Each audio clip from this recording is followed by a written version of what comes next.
Hi guys, the US Navy conducted the freedom of navigation in the EEZ, which stands for Exclusive Economic Zones, somewhere near the Continental Shelf of Lakshadweep.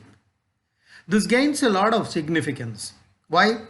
Because great amount of synergy has been developed through this Quad summit. We have seen it in the news items recently about the heads of governments of four countries, Australia, Japan, United States and India, coming together to work on lots and lots of topics, including production of COVID vaccine, etc., etc. But this step of US Navy has come as a big surprise to all of us. In fact, India said that permission needs to be sought. It's not a big thing for US to do its navigation in some countries, but permission from the host country, that is India in this case, is required. India claims that this treaty of UN clause, we will look at what this UN clause is. That's very, very important. The UN clause does not allow other states to carry out exercises, especially the ones that involve use of weapons. Okay, the UN clause stands for the abbreviation UNCLOS, and that stands for United Nations Convention on the Law of the Seas. Very, very important. Okay, once again, let me repeat that for you. UN clause means United Nations Convention on the Laws of the Seas. India says that as per the United Nations clause, UN clause, America must seek permission. They don't allow states to carry out these exercises, especially the ones that involve the use of weapons. But America feels that it has not ratified that convention at all. That's US point of view.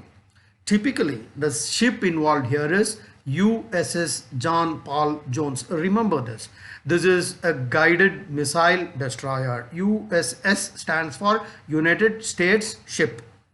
So what US is saying that they have been conducting such exercises not just in India but so many countries around the world, including China in South China Sea, because US clearly says that the exercise is being done approximately 130 nautical miles away from the continental shelf of Lakshadweep. So the US feels that while it is 130 miles away, why should they seek permission from India is the question they are repeatedly putting up. And they clearly say that they have not ratified the proceedings of the UN clause, United Nations Convention of the Laws of the Seas.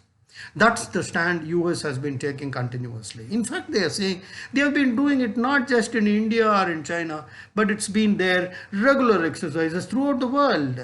And it does not just involve India or China, it involves so many other countries. But that's a generic kind of an exercise. But India is concerned because use of weapon is involved, especially because this ship is a guided missile destroyer. Okay. US always keeps quoting that the full sovereign right of any country is just restricted to 12 nautical miles from the mainland. So this is quite a confusing thing.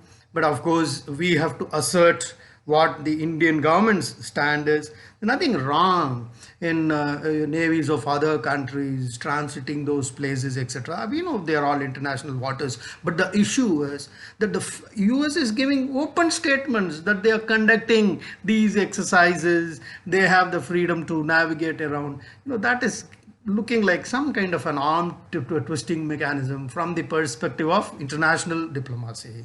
So one thing is that anybody would feel that when synergies are being developed between the four countries, is it the right time to do these exercises? Okay, so we need to keep our fingers crossed, wait for the developments to pan out. Until such time, we need to monitor these things very closely, right? Very, very important from the civil services point of view. Defense is important, but for you, it is the IAS, IPS examination.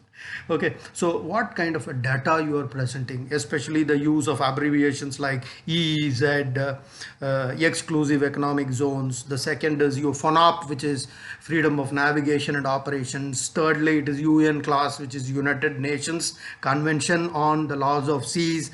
And then the ship, which is USS John Paul Jones, the guided missile destroyer, etc., etc. USS is United States ship. These are some of the keywords you should use in your essay if it happens to come in your IAS main examination. Very, very important.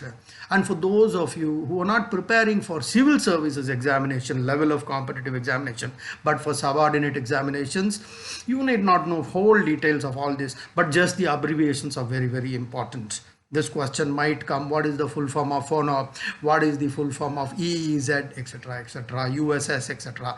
Thank you very much. Do subscribe to this channel. We will be putting up very important tidbits of information which are extremely relevant from the IAS, IPS, IRS preparation standpoint of view. Thank you very much. Jai Hind. Best wishes. Bye-bye.